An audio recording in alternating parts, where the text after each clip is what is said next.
Hello class, welcome to the Unified Academy channel. This is the second lecture video and in this video we will see microwave tubes. अब ये जो microwave tubes है ये use होता है as a generation और amplification of microwave range frequencies, यानी कि माइक्रोवेव फ्रीक्वेंसी रेंज जो है यानी वेरी हाई फ्रीक्वेंसी का जो रेंज है वहां पे ट्यूब्स का हम लोग इस्तेमाल करते हैं इसको जनरेट करने में माइक्रोवेव को या उसको एम्पलीफाई करने में। ठीक है, देखेंगे इसमें वेरियस ट्यूब्स हम लोग देखेंगे, क्लिस्ट्रॉन देखेंगे, रिफ्लेक्टिव मैग्नेट्रॉन, TWT ये सब हम लोग देखेंगे। और उसके पहले था कि प्रीवियसली जो था वो कौन सा यूज होता था, वो वैक्यूम ट्यूब्स यूज होता था। तो वैक्यूम ट्यूब्स जो यूज होता था, ट्रायोड पेंटोड जो होता था, तो मान लीजिए ये वैक्यूम ट्यूब है 3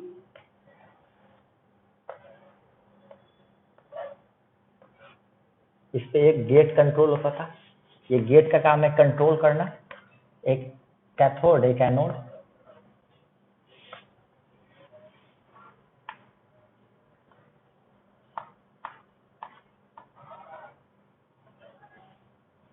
ये पहले का डिजाइन मान लेते हैं होता था। ये जैसे ट्रायोड है वैक्यूम ट्यूब पकड़े तो इसमें बहुत सारा लिमिटेशंस था और इस लिमिटेशंस को दूर करते हुए हम लोग ज्यादा से ज्यादा इफिशिएंट ट्यूब्स बनाना शुरू किए। तो इसका सबसे पहला हम लोग स्टार्ट करेंगे कि लिमिटेशंस ऑफ कन्वेंशनल ट्यूब्स। ठीक है, लिमिटेशंस ऑफ कन्वेंशनल ट्यूब्स। तो फर्स्ट लिमिटेशन जो होता है कन्वेंशनल ट्यूब्स में, जो फर्स्ट लिमिटेशन है वो है IEC। इसको कहते हैं inter electrode capacitance effect. Inter electrode capacitance effect. ठीक है, इंटर इलेक्ट्रोड यानी कि यहाँ 3 इलेक्ट्रोड है ना, गेट है, कैथोड है, एनोड है, तो इसके बीच में एक कैपेसिटेंस आ जाएगा। तो हम लोग को पता है रिएक्टेंस जो होता है, जो रिएक्टेंस होता है XC, वो क्या होता है 1/2πfC। तो जैसे ही हम लोग फ्रीक्वेंसी बढ़ाएंगे, जैसे ही फ्रीक्वेंसी बढ़ाएंगे मेरा XC घट जाएगा, मेरा XC घट जाएगा, मेरा रिएक्टेंस घटेगा। तो यानी कि एक हाई फ्रीक्वेंसी करने से हाई फ्रीक्वेंसी पे it acts as a short circuit, it acts as a short circuit, क्योंकि ये इतना छोटा हो जाएगा कि ऑलमोस्ट इसका रिएक्टेंस 0 हो जाएगा, मतलब ऑलमोस्ट जीरो के करीब हो जाएगा। तो इसको हम लोग एज ए शॉर्ट सर्किट। तो हाई फ्रीक्वेंसी पे इंटर इलेक्ट्रोड यानी कि मान लीजिए कैथोड है और एनोड है, इसके बीच में एक आ जाएगा कैपेसिटेंस, उसको हम लोग बोल देंगे CA। ये दोनों के बीच में एक कैपेसिटेंस आ जाएगा, उसको बोल लेंगे CGC। ये इसके बीच में आ जाएगा, इसको कह देंगे CGA। तो ये तीनों इलेक्ट्रोड जो है हाई फ्रीक्वेंसी जाने पे इलेक्ट्रोड के बीच में एक कैपेसिटिव इफेक्ट आ जाता है हाई फ्रीक्वेंसी पे। ये सब लिमिटेशंस है। हाई फ्रीक्वेंसी पे छोटा से छोटा एक कण भी जो है वो कैपेसिटर की तरह एक्ट करने लगता है। जैसे कि हाई फ्रीक्वेंसी पे जाने पे एक मान लीजिए हम एक अंगूठी भी पहने हुए हैं, तो ये हाई फ्रीक्वेंसी पे इटैक्स ये भी रेडिएट करने लगेगा। मतलब कैपेसिटिव इफेक्ट, जहां भी कंडक्टर देखा तो 2 कंडक्टर के बीच में वो कैपेसिटिव इफेक्ट आ जाता है हाई फ्रीक्वेंसी पे। तो ये सारा इलेक्ट्रोड के बीच में कैपेसिटिव इफेक्ट आएगा और ये कैपेसिटेंस जो है इसका जो रिएक्टेंस लेंगे ZC या XC, वो इतना छोटा हो जाएगा कि इसको शॉर्ट कर देगा। यानी कि यहाँ पे हम लोग कहेंगे कि यहाँ पे क्या हो रहा है, आउटपुट वोल्ट यहाँ पे XC घट शॉर्ट होने के कारण क्या हो जाएगा कि मेरा जो आउटपुट वोल्टेज है वो डिक्रीज कर जाएगा due to shunting effect. Shunt कर देगा उसको, शॉर्ट सर्किट करके शंट इफेक्ट पैरेलल में आ रहा है, तो ये इसको शंट कर देगा। तो यानी कि इसके कारण क्या हो गया, इंक्रीज इन फ्रीक्वेंसी के कारण मेरा XC डिक्रीज करेगा और आउटपुट वोल्टेज जो है, जो हम लोग का आउटपुट आ रहा है वोल्टेज, वो डिक्रीज कर जाएगा।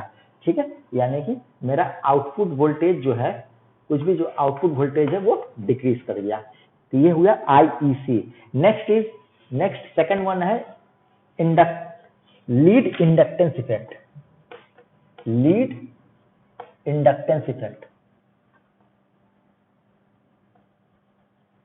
यहां पे क्या होता है कि कोई भी कनेक्शन होता है ना, कनेक्शन कहीं भी होता है, 2 को जो हम लोग कनेक्ट करते हैं वहां पे न चाहते हुए भी एक लीड इफेक्ट, इंडक्टेंस इफेक्ट आ ही जाता है। मीन्स यहाँ पे जो है ये जो अगर कनेक्शन है, ये वैक्यूम ट्यूब है, अब ये वैक्यूम ट्यूब को हम किसी चीज से जहां पे हमको लगाना है वहां पे लगा रहे हैं, तो जब इसको लगाएंगे जहां पे उसका दिया हुआ है, यहाँ पे एक इंडक्टेंस इफेक्ट आएगा ही आएगा, यहाँ पे जिससे कनेक्ट कर रहा है, यानी कनेक्टिंग पैड और जो इसका कैथोड का है, इसको और इसको दोनों को कनेक्शन जहां भी करेंगे वहां पे लीड इफेक्ट आएगा ही आएगा।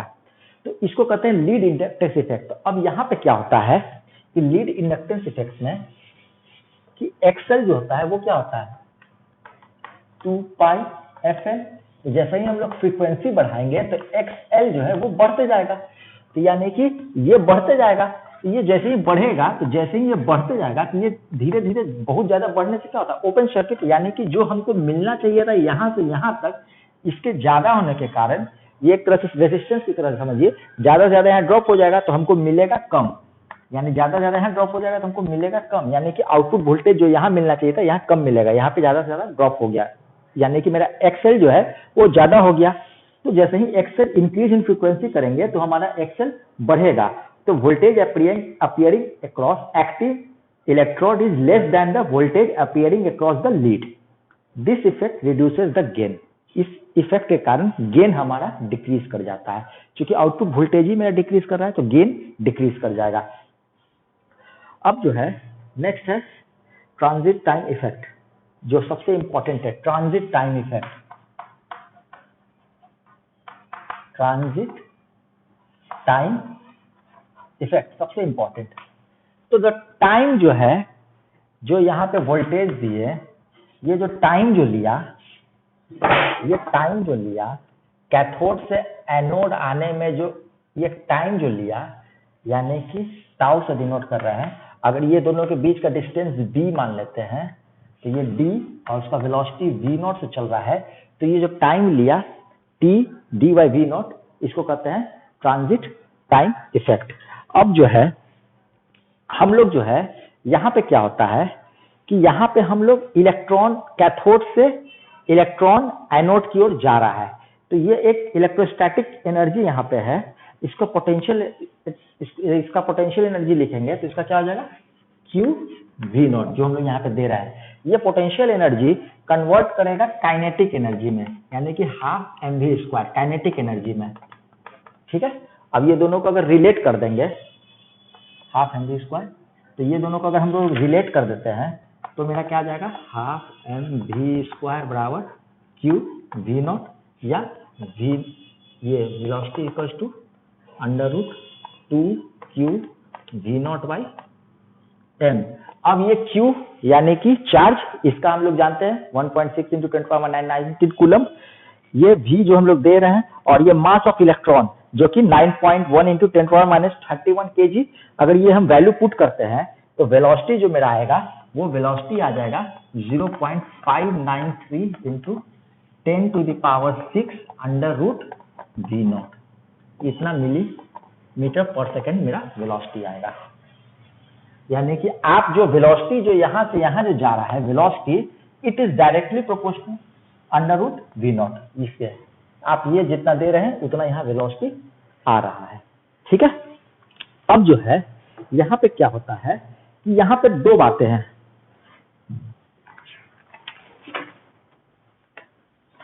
अब जैसे ही हम लोग फ्रीक्वेंसी देंगे, यहाँ पे इंटरैक्शन होता है। ये तो एक इलेक्ट्रॉन यहाँ से दिए यहाँ तक आया। अब ये जो इलेक्ट्रॉन का जो मूवमेंट है, that electrostatic energy converted to kinetic energy, उससे हम लोग करवाते हैं इंटरैक्शन कराते हैं किसका, RF सिग्नल का। तो RF सिग्नल का जैसे ही हम लोग इंटरैक्शन कराएंगे तो दो बातें होंगी। जब इंटरैक्शन कराएंगे RF सिग्नल का,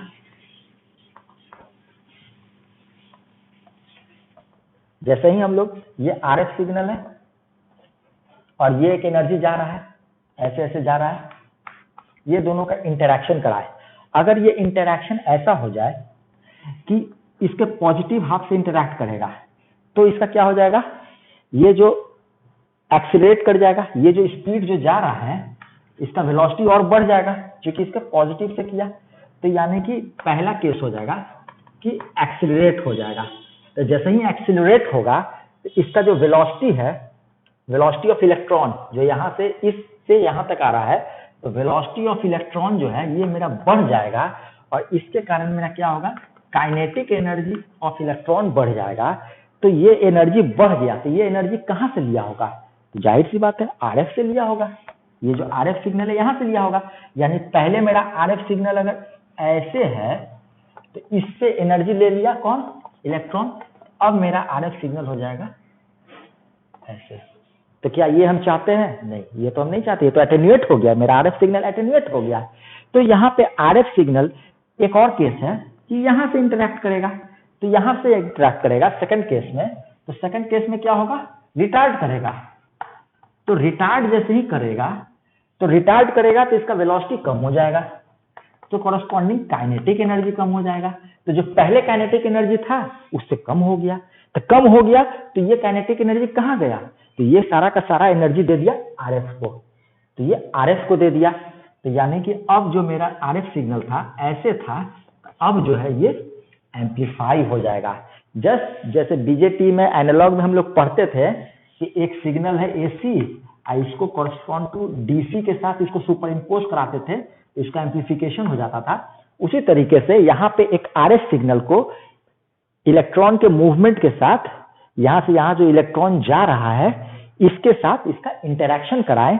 तो इंटरेक्शन कराने से हमको ये पता चला कि हम लोग को एक्सीलरेट नहीं कराना है, इलेक्ट्रॉन को रिटार्ड कराना है। और रिटार्ड कराने से क्या होगा कि जो इलेक्ट्रॉन का काइनेटिक एनर्जी है, जो काइनेटिक एनर्जी इलेक्ट्रॉन के पास है, वो अपना एनर्जी आरएफ सिग्नल को दे दे।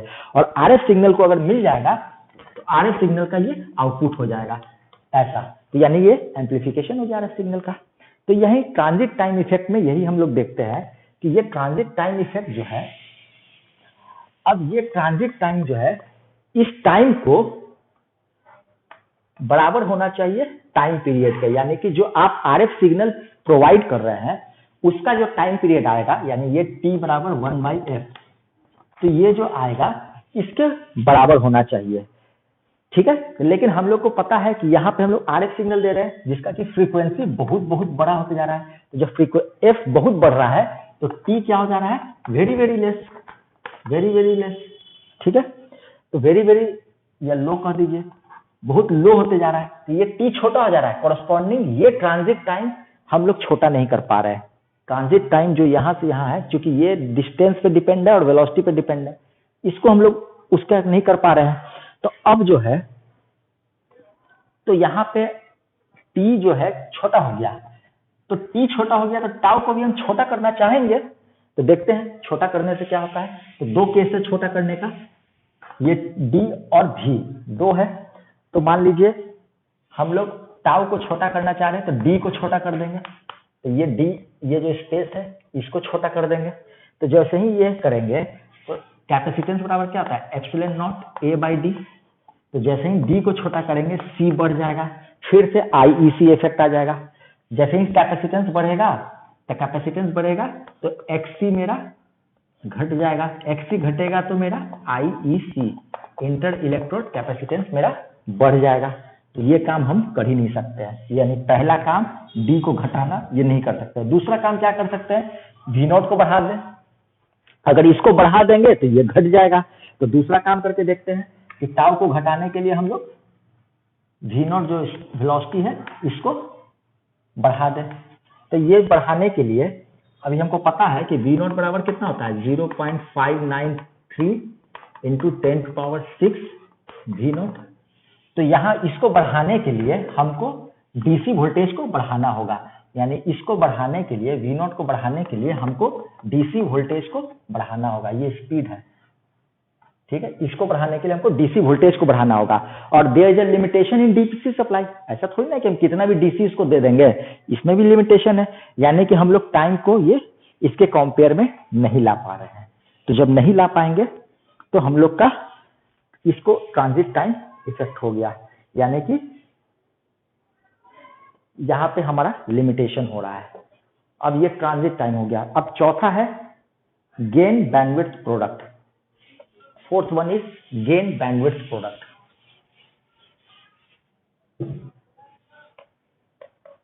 गेन बैंडविड्थ प्रोडक्ट, तो हमको पता है किसी भी सिस्टम का उसका फिगर ऑफ मेरिट क्या होता है, गेन बैंडविड्थ प्रोडक्ट। और ये जो ऐसा होता है कि अगर गेन अगर बढ़ाएंगे तो बैंडविड्थ घट जाएगा, लेकिन चूंकि हम लोग माइक्रोवेव पे जा रहे हैं तो हम लोग को माइक्रोवेव में देखे थे कि बैंडविड्थ मेरा बढ़ता है तो कॉरस्पॉन्डिंग मेरा गेन घट जाएगा। तो यहाँ पे सबसे बड़ा दिक्कत क्या हो रहा है कि बैंडविड्थ तो हमको इंक्रीज कर रहा है लेकिन मेरा गेन डिक्रीज कर रहा है, क्योंकि हम लोग को किसी भी सिस्टम के लिए गेन बैंडविड्थ प्रोडक्ट जो होता है GBW, ये हमेशा कांस्टेंट होता है, कांस्टेंट होता है। तो इसको बढ़ाइएगा तो ये घटेगा, ठीक है, ये कांस्टेंट होता है, तो ये बढ़ेगा तो ये घट जाएगा, ठीक है। नेक्स्ट आता है मेरा effect due to RF loss. अब RF लॉस क्या होता है, RF यहाँ पे हम लोग effect due to RF loss, radio frequency जो हम लोग वहां पे दे रहे हैं, वहां पे RF लॉस क्या क्या हो रहा है देखते हैं। तो पहला है effect due to RF loss, तो इसमें पहला आ जाएगा स्किन इफेक्ट। तो स्किन डेप्थ जो होता है उसका फॉर्मूला होता है 1/2, ये हो जाएगा कितना, पाई एफ म्यू सिग्मा, ठीक है। अब जैसे ही फ्रीक्वेंसी बढ़ेगा तो मेरा स्किन डेप्थ घटेगा, तो जैसे ही स्किन डेप्थ घटेगा तो यानी कि जो करंट है, अब जो करंट है ये एकदम इसका डेप्थ घटते जाएगा, यानी कि ज्यादा अंदर तक नहीं आएगा करंट कंडक्टर के, यानी कि कंडक्टर के एकदम बाहर से ये रहेगा, यानी ये कंडक्टर के एकदम बाहर ही कन्फाइन रहेगा। इस चीज को हम लोग यूज करेंगे, स्किन डेप्थ को हम लोग यूज करेंगे जब हम लोग वेवगाइड पढ़ेंगे। तो जब इसमें से जा ही नहीं रहा है ये कंडक्टर को हम लोग खोखला कर देंगे, तो जैसे ही हॉलो बना देंगे तो ये वेवगाइड का यहीं से कंसेप्ट आता है। तो स्किन इफेक्ट, तो यहाँ पे डेल्टा, ये स्किन इफेक्ट घटते जा रहा है, और हमको पता है कि रेसिस्टेंस बराबर क्या होता है, R बराबर ρL/A।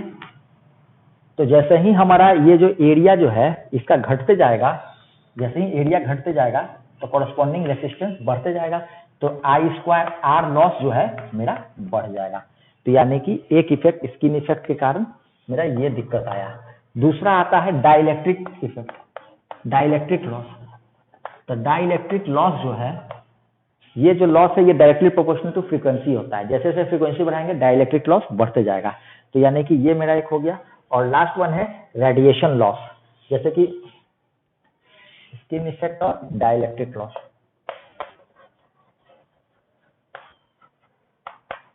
लास्ट लेक्चर वीडियो में लोग देखे थे कि when wavelength dimension of wire और वेवलेंथ कंपेरेबल हो जाए तो वो रेडिएट करेगा, वो एक तरह से एंटीना का काम करेगा। लास्ट लेक्चर वीडियो में देखे थे, तो यहाँ पे रेडिएशन लॉस भी होगा।